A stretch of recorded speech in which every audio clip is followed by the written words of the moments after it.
everyone, welcome to my channel, Ursula Living. I hope I find all of you in great spirits today. And of course, I'm your girl Ursula, and I want to know how you living. Let me know along with any feedback for this video in the comment section down below. And if you haven't already, go ahead and hit that subscribe button. And while you're there, mosey on over to the next door neighbor, hit the bell so you can always know how I'm living right here on Alright guys, so today's video is actually a highly requested video. As you guys know, in 2015 I was diagnosed with having diverticulitis, and if you've been following my channel for a while, you know that I've documented my journey right here on my channel. So if you want to know more about how I've been dealing with diverticulitis, how I come to know that I had diverticulitis, go back way to the beginning. I have a video called Diverticulitis, My Story, and then from there on out, you're gonna see how my journey plays out. But since then, I've gotten quite a few requests on knowing what am I eating now. And that is so important when it comes to diverticulitis, which you'll understand as we go through this video. But before you click off, although I'm sure some people have already clicked off or haven't even clicked on my video because they're seeing the title of diverticulitis, don't click off just yet. Though this video is catered towards people with diverticulitis or knowing people that deal with it, this isn't just for them. This is for anybody that has any other or deal with any other digestive disorders. And also, this video is really for anybody who gives a damn about their health, who wants to lead a healthier lifestyle. And the reason why I say that is because through my research and my experience, some of the things that I do now, I strongly feel and believe that they are things that any average everyday person, whether you have digestive issues or not, should be doing and being aware of. So don't click off just yet. Some other disclaimers here, by no means, because I know some people on YouTube, y'all be going hard on people, but anyway, yeah, I'm not, even though I have a medical background, I'm not a doctor, and therefore I am not a specialized doctor. I'm not a GI, I'm not a surgeon, I'm not a pediatric doctor, nor am I a nutritionist or dietitian. I'm none of those things. But what I can tell you from what, I'm going to be explaining in the video is, one, I have a wonderful team of doctors that I work with and have worked with that have helped me along this journey. I also have doctors and nurses and nutritionists and dietitians as family and friends. And also the biggest thing that I have that I feel is the biggest and the best way to learn in life is, and get educated and gain that knowledge, you know what I mean, is experience. Obviously, I have had a true experience with diverticulitis. So what I'm going to tell you, yes, some of it is going to be straight up medical, but a lot of it is going to be my experience and my choices and what I feel and what I believe in. So my thing to you is, hey, double check my facts. If you've gone or have diverticulitis and you've had flare-ups and different things like that, like I said, let me know in the comment section down below. If you're in the medical field, if you're a doctor, if you specialize in a certain area, that especially if it deals with the digestive system, let me know. Let me know in the comment section down below. Let's get the conversation started, because I believe knowledge is power. And from YouTube, there's some people that talk about diverticulitis. There's not a whole lot. So I want to put information. To understand diverticulitis and what to eat and all that, we got to go a little bit further back. Now, in my first video, Diverticulitis, My Story, I did explain what diverticulitis is and also how I came to know or be diagnosed with diverticulitis. So I'm going to explain it again. I'm trying to keep it simple, and also I'll go a little quick. But to understand diverticulitis, you have to understand diverticulitis. Diverticulosis is basically pouches that have formed on your colon. Nobody knows how they get there. It's just something that happens. Are you born with it? Maybe, I don't know. Can they be formed? Yes. So, they're pouches that are formed on the colon. Now, these pouches can get whatever's flowing through your digestive system, your poop, your food, whatever's going on, can get trapped in these pouches. Then, if it gets trapped in there, then the pouches can therefore become inflamed. Inflamed means now you have diverticulitis. So diverticulitis is when the pouches on your colon become. You'll also hear people that deal with diverticulitis say that they are in a flare-up, because a flare-up means diverticulitis. That means that they're having a flare-up, which means they're probably having some pain right then. So then the question comes, well, how do I prevent myself from going through a flare-up? And what happens when you go through a flare-up? As I've stated many times before, when I first got diagnosed with diverticulitis, that was my first, my only, and my last flare-up. So I really hadn't dealt with having a flare-up numerous times. It was the first time, and then if you followed my journey, you know what happened once I got diagnosed. So through my research, through talking with doctors, what basically happens is, like I said, food and stuff gets trapped in there. And you go to the doctor, and in order to relieve the pain and get back on track, is they will give you pain medication, and they'll also give you antibiotics. And the antibiotics that they give for people who suffer with diverticulitis is usually some powerful antibiotics. They're not your usual okey-doke antibiotics that you probably would get for some other issues going on. They're a little bit stronger, and then of course along with the pain medication, you just feel awful. I remember the night the night that I got admitted into the hospital, that was like at the all-time high. That pain level was just unbearable. To me, it felt worse than being in labor. So if you're a woman, you know what I'm talking about. If you're a man and you've ever been around a woman who was in labor and you saw the pain and the screaming that she was doing, yeah. So it's very painful. So they give you pain medication, antibiotics. The thing is that anyone who continuously has flare-ups are giving you antibiotics, and having too much antibiotics in our system is not a good thing either. You can start to have C. diff, which I'm not going to get into that, but C. diff is not likely. You know, you can die from having C. diff. So you don't want to keep having antibiotics all the time. So if your situation happens a lot and it's getting worse and is wear and tearing on your body, your doctor might even opt for you to have surgery.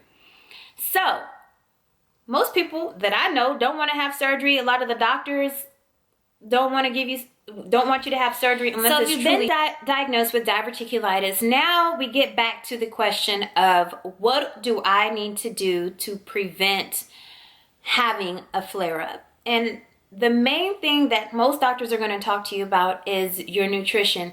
What are you eating? And then what I've learned and what I believe happened to me, my little side note and tidbit from what I've learned through research, doctors, and other people who have experienced diverticulitis, is that stress can be a major factor as well. And I honestly think that's what happened in my case. So with that said, I would recommend that keep your stress levels at a minimum. And I know sometimes that we can't prevent, we can't prevent things that happen. But the thing is, we can prevent how we react to things, and learning when, our stress triggers, what's going on. And when we feel the anxiety and the stress building up in us, learning how to back up. We have to do breathing techniques, exercising, whatever it is to bring that stress level down. And not just with diverticulitis, but with anything. Stress can bring on heart attacks, strokes, headaches. It can, for some people, when they get stressed out, they break out in hives. Their acne situation starts to act up. So stress is a major thing for anybody across their body. I've seen people die from stress. People have taken their own lives due to stress. People have had heart attacks, strokes. I'm telling you, stress can do a number on your body, on your mind, on your spirit. So keep the stress levels at bay. Down. The next thing that doctors are going to tell you, which is the major thing that we focus on when we talk about diverticulitis, is what are we putting in our bodies? A lot of doctors will recommend that you stay away from nuts, seeds, corn, popcorn, fizzy drinks like sodas. They also recommend a diet that is high in fiber. Those are some of the things that they're going to tell you when being diagnosed with diverticulitis and dealing with it. Now, like I mentioned, when I first was diagnosed with diverticulitis and had my first flare-up, that was my first and only, and hopefully by the grace of God, the last time that I ever deal with a flare-up. And so I didn't know, you know, what you were supposed to eat, not supposed to eat. And I didn't realize that people continuously had these flare-ups. I was clueless. I was not educated on it. But then after going through what I went through, of course, I started getting educated and learning things. So no, I can't tell you that I have this true experience of having flare-up after flare-up, but I did start doing research and learning what people do before, during, and after a flare-up. So the things that I'm going to mention to you deal with what you can do to prevent a flare-up. One, of course, like I said, lower the stress. Number two, you know, they tell you to stay away from nuts and seeds and stuff like that. But what I found out through my research and through doctors who have done research on diverticulitis is that if person A over here eats nuts, for instance, and there's person B over here that doesn't eat nuts, that doesn't mean that because this person over here eats nuts that they're going to have diverticulitis, because it could actually be the other way around. This person can eat all the nuts in the world, never have a flare-up, but then this person over here who never eats nuts can have a flare-up. So each person and each situation is just a little bit different. And that's why with diverticulitis it's so important to pay attention to your body, because everybody is different. There are going to be different triggers. So with that said, the first step that I would recommend, and again, this is not just for people that have digestive issues, this is anybody in life. I have migraines and I got to learn triggers. If you know that you're more bloated or something, you know, after you eat a certain things, it brings your energy level down. What's going on? So the best thing that I'm going to recommend is that you keep a food journal. Write down what you're eating every day. From this, you'll start to be like, oh my gosh, I eat like crap, or I eat pretty good, or hey, I'm not getting as much fiber as I should. In reference to diverticulitis, you'll start to learn and know what is triggering these flare-ups. So keep a journal, because from what I find out, there's people that can eat seeds and nuts and all that kind of stuff all day, but they can't eat tomato sauce. Don't ask me, I don't know. That's why diverticulitis is a tricky little son of a gun, because it's not anything that's clear cut, okay? Keep a food here. And learn what your triggers are, and learn, you know, what are you eating? Are you exercising? Are you drinking enough water to keep your digestive system working properly? Water, they recommend you drink water first thing when you get up in the morning. Why? Because it activates that digestive system. It gets things moving and grooving. So the biggest thing is a food journal.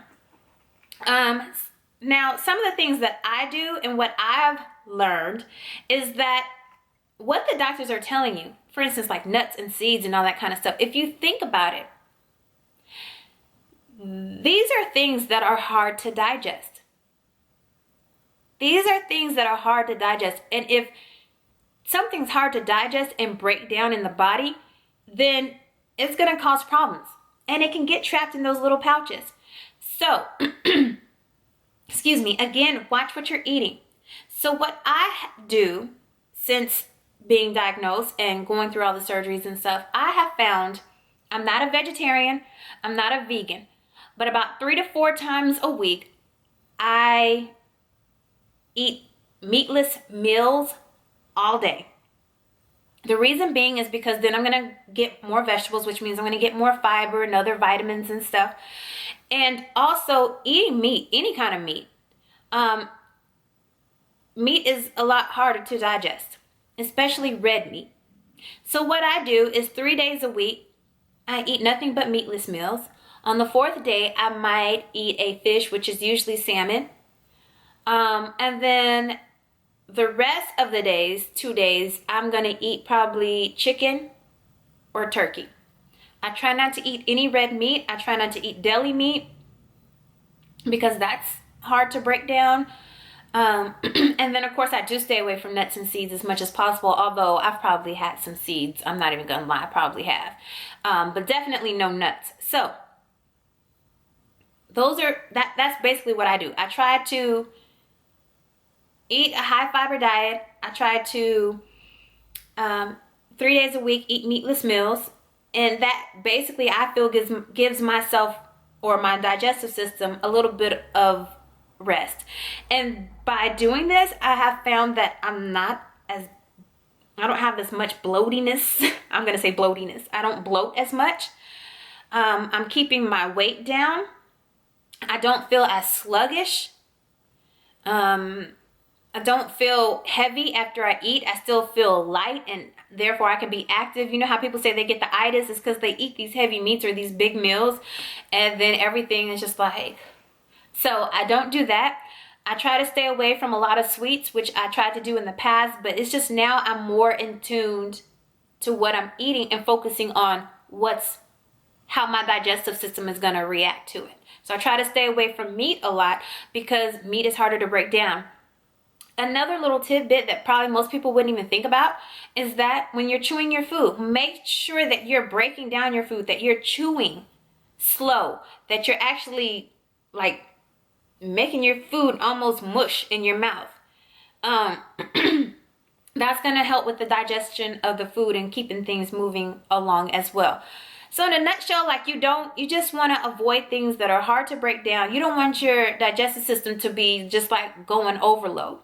Another thing is make sure that you're exercising. Exercising, first of all, relieves stress.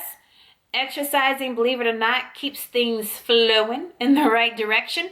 So eating well, eating things that aren't hard to digest, exercising, no smoking. I didn't smoke in the first place. Your alcohol, try not to overdo it on your alcohol. Don't be afraid to try smoothies and other drinks. Also, probiotics. I take Avocare probiotics, and that's really good because that's going to help to keep good bacteria in your body. There's good bacteria and there's bad bacteria, and especially if you have diverticulitis, that means there's bad bacteria, there's bad stuff in your body. You need to, and especially when you're on antibiotics, you want to make sure that because antibiotics is like cleaning everything out. You want to make sure that you do have good bacteria in your body. And I think that's pretty much it. I know I was kind of like all over the place, and probably this was really quick, but that's all it is, guys. Eat stuff that's not difficult to break down, to digest. Make sure you're chewing good. Keep a food journal. Drink lots of water. Exercise. Lower your stress. Those are things that I do now, and I think that those are things that everybody should be doing. And also, that's going to help prevent flare-ups. Now, if you're in a flare-up, they tell you to go to like clear liquids, no heavy foods, eat popsicles, eat bone broth is good. Bone broth is good even if you aren't going through a flare-up. Bone broth. Look that up. Research it. What else? And then as you are getting better and you're coming out the flare-up, you can start to introduce food slowly. But you want to start with soft foods like mashed potatoes, maybe like things that are mushy. Mashed potatoes, no hard meats, things like that. Ease back into eating your regular foods. And like I said, I can't stress it enough, keep a food journal. I think everybody should keep a food journal, especially if you're trying to lead a more healthier lifestyle, you want to lose weight, you want to see why do you feel, if you're getting headaches, just different things. The food journal is amazing. That's what I've been eating. That's what I recommend for people that have diverticulitis to prevent the diverticulitis. And that's basically what I've been eating. Up your fiber and a food journal. Did I say that already? Food journal, food journal, food journal. Because for everybody, the triggers are different. I know the doctors might say to avoid nuts, and I get all that. But like I said, person A over here eats nuts. Person B doesn't eat nuts. Hey, person B can be equally or just as much prone to have diverticulitis than person A over here who eats nuts all the time. I ate nuts all the time. Never had a flare-up, had nothing happen, and then boom, it happened. I exercise. I didn't smoke. I led a healthy lifestyle. Boom, I got diverticulitis. So it doesn't matter. And unfortunately, that sucks because it's kind of like, well, what do you do? Again, keep a food journal, especially if you've already had a flare-up before. Keep a food journal. Find out what is triggering these things. Exercise and lead a healthy lifestyle. Try to stay away from foods that are difficult to digest, and exercise, keep the stress levels down, and pray. That's all I got. All right, So I hope that answered some of you guys' questions. If you have any other questions or comments, please leave them below. And you all have a very blessed day. Okay, bye.